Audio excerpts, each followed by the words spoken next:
in your book, you mentioned about different levels of energy, starting from energy to high energy. How can you explain that? At this point, we all are sick people, psychologically, physically, socially. What is social sickness? I cannot tolerate you. What is psychological sickness? I cannot tolerate myself. What is spiritual sickness? I don't know who I am. I feel alienated all the time. There is spiritual, social, physical sickness. I am tired all the time. So we are suffering from all this. This is called negargy. So you think negatively, you have no hope in life, and you are like a fly which is trying to land on filth all the time. So this is an average person's biography. This is how most of us live. And then from there comes shouting and screaming and all kind of things. Because you are already disturbed and you are waiting for an opportunity to express your disturbance. And your lips are curling, your eyebrows are raising, your hair is standing there, and you sweat, and then all kind of things happen. All physical expression. This I will call negargy. And when you bring that negargy into the workplace, you become a destructive person. You walk around doing nothing, waiting for break, and you're during working hours talking across, not doing your work, and blaming the management, blaming the government, blame game, victim, play the role of a victim. I am a victim. That's what you feel. The whole universe is against me. My parents didn't bring me up properly. God is not caring for me. So this is what you bring into workplace. So you can see a direct disconnect between your emotions and your thinking, and your self and the self, your actual self and the self that you present to the world, your words and your deeds, all disconnected. All disconnected. You are a screwless ship. All the screws are fallen off. Because it is jammed in a certain way, it is moving. Any impact will, if I love to make you crack up. That's our situation. So this I will call negargy. And it is expressed in words, it is expressed in physical tiredness, and it is expressed in shoddy products, bottlenecks, all that. Now, and then you bring all the rules then. No, I don't do anything because the tools are not here. But tools are there. No, somebody has to, Chaprasi has to come and bring the tool here. My God, you can go and lift the stool. No, I don't do that because Chaprasi has to. Why don't you bring the file yourself? No, Chaprasi is not there. File is sitting under your nose. So you use all these rules to explain away your inertia, your negativity. You use philosophy also. What is there in the world? It's all mithya. After all, what will I gain? Even if I am successful, what will I gain? It is all mithya. As you bring philosophy to that. So you use all stratagem. In that, using the stratagem, you are very clever. So this is called negative energy. You have energy, but negatively employed. If you are sleeping, no problem. That is a balanced energy. You are neither a problem, nor you create problem, nor you solve problem. But this guy is not like that. He is getting not 0 mark, he is getting minus marks. And he is adding that his minus mark to the overall mark. Isn't it? That is what is happening. So from this negargy, you have to become energy. How do we do that? So we do that, first of all, a cognitive shift has to happen. Because you have reached your point of inefficiency. You have grown to the level of inefficiency and you are not conscious of that. I must become conscious of that I am inefficient. And when you become conscious, that is called a meditation. Recognizing one's level of inefficiency. When I become conscious of that, I am in meditation, I am in reflection. You create space in the mind. Then I can intervene with a new idea, new philosophy, new action plan. Otherwise, you are not ready to receive. There is no space. You are a cluttered mind. So reflection means I have reached my level of inefficiency. I am unproductive.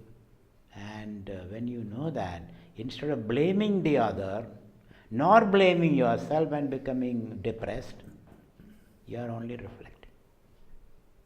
Generally what happens, either you blame the other, take a gun and shoot, or you blame yourself, take a gun and shoot yourself. Both are the wrong actions. So you become reflective. When you become reflective, you create space inside. Because there is gap between thought and action. Then you can intervene. Then you can listen to the other person. Then you can listen to the consultant. You listen to your wife. She has been saying it from day one. Oh, my wife is right now. I never listened to her. Because you created some space in your mind. Otherwise it is like water falling on the duck's back. It is rolling down. It doesn't stick. So, once that happens, cognitive shift can happen, behavioral change can happen, emotional investment can happen. So you are emotionally charged, cognitive shift and your behavioral change happen, and through yoga, meditation and all that, just reflection will do. You become an integrated person. That is called energetic person. Now you have energy. That's not enough. Your energy and my energy has to, one energetic person, one Nagarji person comes, it is all problem. Because Nagarji has a tendency, so it cooperates with gravity. It will pull you down to the black hole. We generally think the energetic person can pull the Nagarji person, but generally happen Nagarji person pulls the energy person. He gossip and you also spend some time. You may not participate in but you listen, you are happy. Isn't it? Somebody is talking against, what is gossip? First person talking about the third person to the second person. That is gossip. So this way, you bring energy and then you must be able to associate with the other person. For which values are necessary? There are values, how to relate with others. I may be angry with you, but I am disciplined. I express my anger in polished words. On the boardroom, you cannot shout at you. You don't know. You don't understand anything. You can never use those words. How do you know I don't understand anything? Did you convey it properly? So you can never say you don't understand, you don't know anything, or you cannot never raise your voice. This is unparliamentary in a corporate world. You should say it without your body language, everything matters. You have to convey it very logically, very systematically, and you should also must be ready to accept that you are wrong for the common purpose. All these skills you have to develop, what is called interpersonal skills or soft skills or emotional intelligence. Then you can be part of a team. When you are a part of a team, so all energetic people come together, then you create synergy. Still it's not enough. In a socialist country, the synergy is generated. But they have no higher purpose except simply producing shoes and all that. So there is no higher altar to dedicate.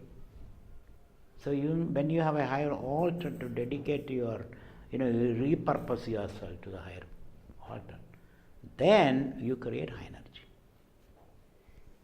There you got not only GDP, you also get gross national well-being you can ensure. That's what high energy is called. So when you said this value system, high energy, we have in our tradition the goals of life are dharma, artha, kama, moksha. Can we link it to the organization? Moksha is high energy. So in that level you are a free agent in a collective, in a group. You can move freely. You can relate with others. So you operate in sukha. Sukha means freedom. Sukha means plenty of space. You can dance in plenty of space. Otherwise you will be dancing in dukkha. Dukkha means very limited space. You hit your hand there, you hit your leg there, you hit your back there. After the dance you are a bundle of bones. Otherwise there is plenty of space. You can operate in sukha, in happiness. So that is moksha. So you can attain moksha in a corporate boardroom. After the meeting you are fresh as a baby. You are fit as a fiddle. Here after the meeting you have to lie down for 20 hours or straight to the ICU. Your blood pressure has gone up, your false teeth has fallen, you don't know what to do, and all those things happen because of that anger. So after all this delivery, like Gandhi, after all the working committee meeting, he picks up a child and smooches the child and very happy. He just, the flow of energy is such facile and such liquid. His energy is so liquid, flexible. From one theatre he can move to another theatre. Like expert actors, isn't it? Mohanlal playing 3 roles.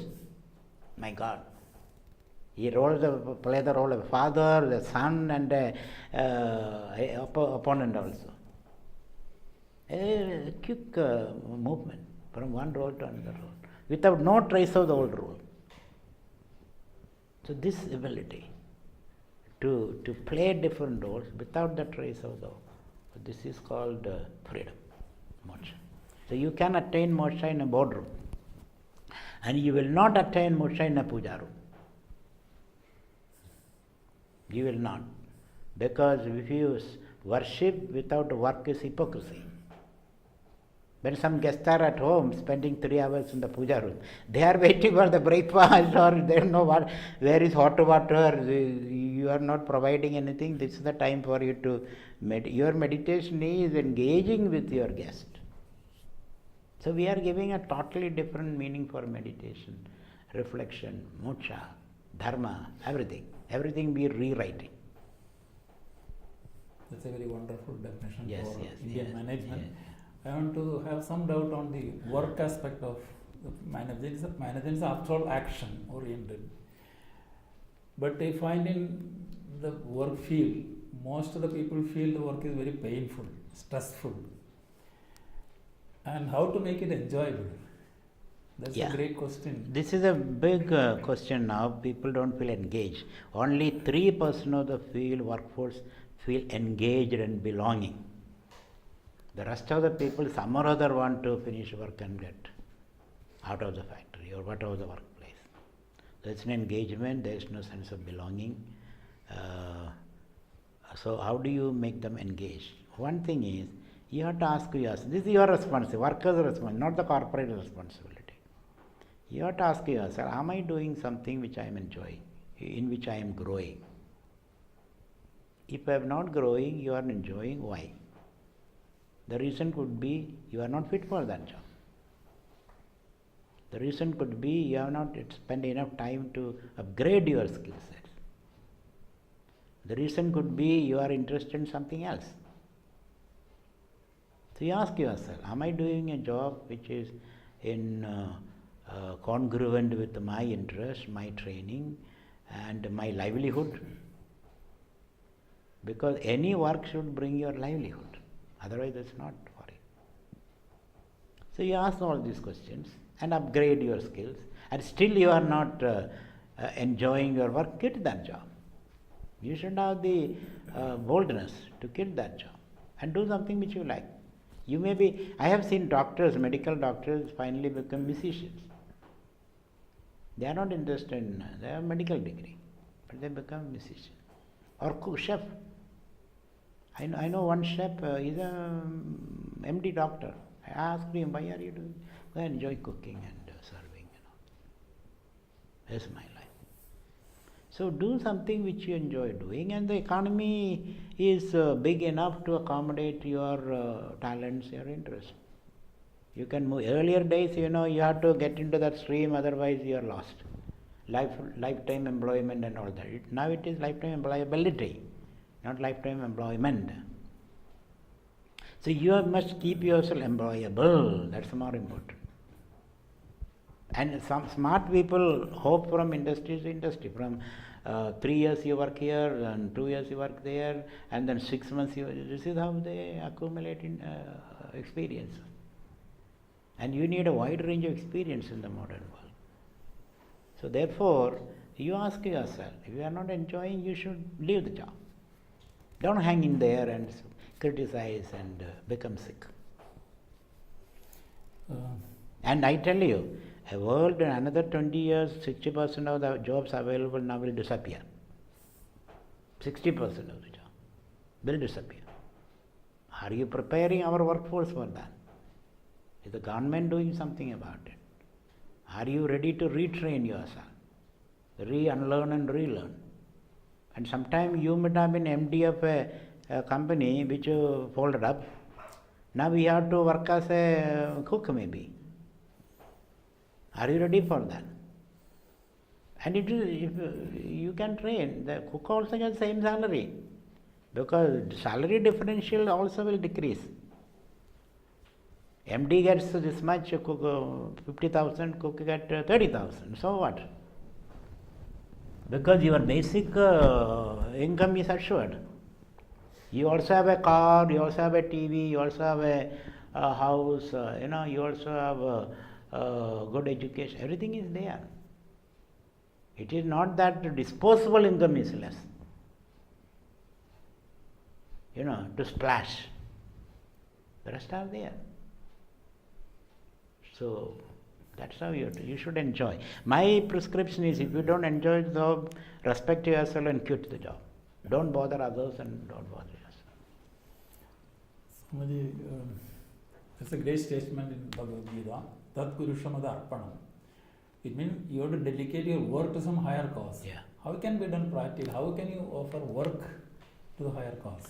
Yeah, you offer work to the higher cause by saying that I work as a part of a team.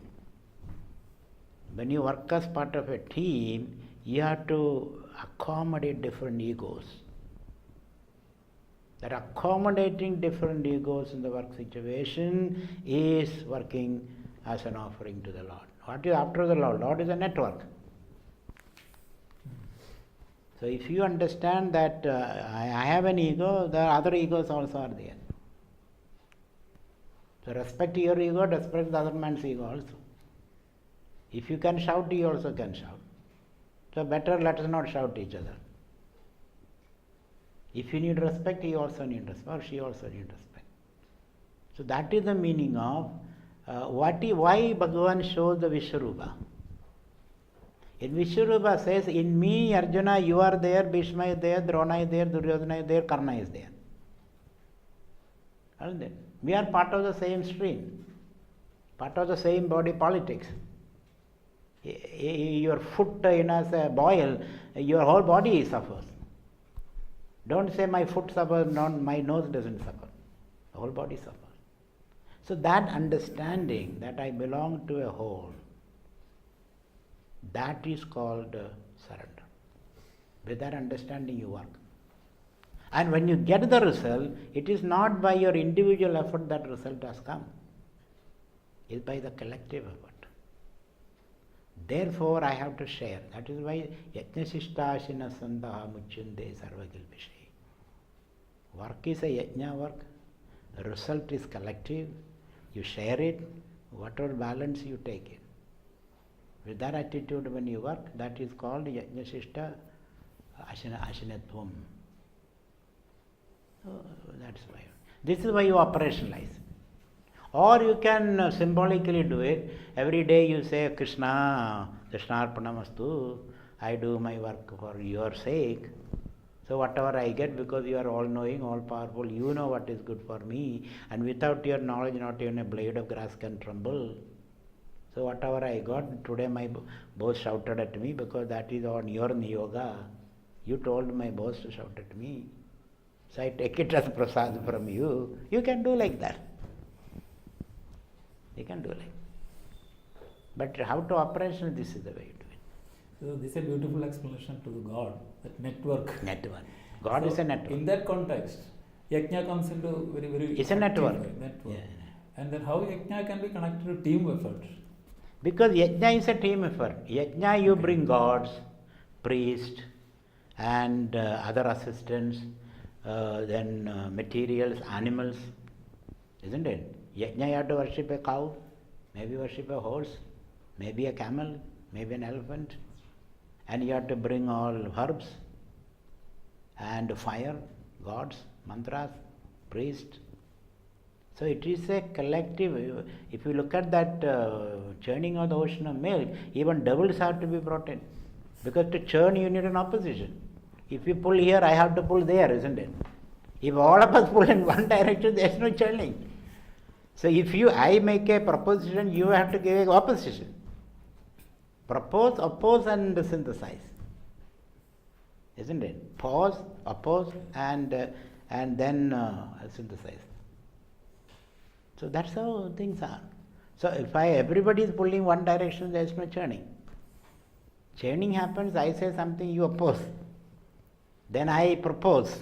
Then you oppose. Then I propose. Then you oppose. Then in that spiral, some reality happens.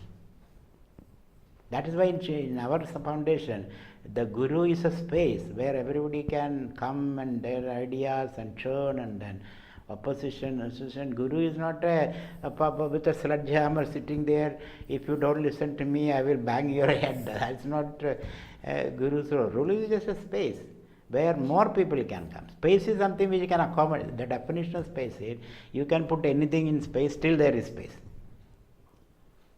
Isn't it? You can accommodate all these stars and planets and galaxies and that, still there is space. Space is such a facility, the more you have, the more there is space. Less you have, less space. It's understood that karma theory will take care of the punishment.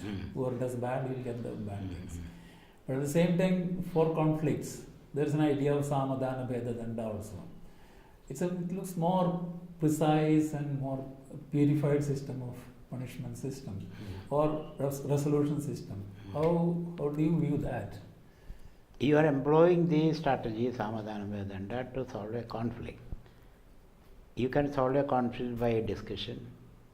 You solve a conflict by surrendering some interest. You solve a conflict by threatening and or buying. And you can solve the conflict. But finally, what is the solution? Danda. Force. You have to use your force. That's how you solve the problem. So there's an acceptable way of... It's an acceptable way. There is no other way. For the father, allows the teacher, allows the student to discuss and all that. Finally, the teacher says, this is it, this is my decision. CEO says that, this is my decision. Leave it or take it or leave it. If you don't like it, leave. You have done good work, thank you for that. Now, you have better jobs outside, so please leave. So, CEO will put it in a very nice way. And then you can leave. And whenever next time when you want to come, we will consider your case. That window also is open. And you have read your book, 7 Spiritual Laws for Success. It's a wonderful book. But a few doubts here and there. Maya is explained generally, that's something which doesn't exist itself. But how that idea of Maya can be made use of in your real life? Indraha Maya bihi pururubam iyade. That is the first statement about Maya in the Vedas. Indraha Maya bihi pururubam iyade. Indra uses Maya to express himself in manifold ways. So Maya is a tool to hide and project. That's how specialization comes. When you specialize as an engineer, you gave up your specialization in music or this or that. Or look at the cells. All stem cells are capable of becoming all organs of the body. But they specialize. They hide some capacities and project some other capacities. So some stem cells became heart cells, blood cells, brain cells, these cells, those cells, bone cells, marrow cells. But they have the capacity, but they hide it and then project it. So that is what the Maya is, a tool of self-expression. It's a facade, it's a mask that you use. So what is Maya? The body, mind, ego complex, that's Maya. Why it is Maya? It can be twisted, it can be cut, it can be pasted, it can be done this way, that's why it is Maya. Ma, miyande iti Maya, it is measurable, it's a measure. Measure is arbitrary thing.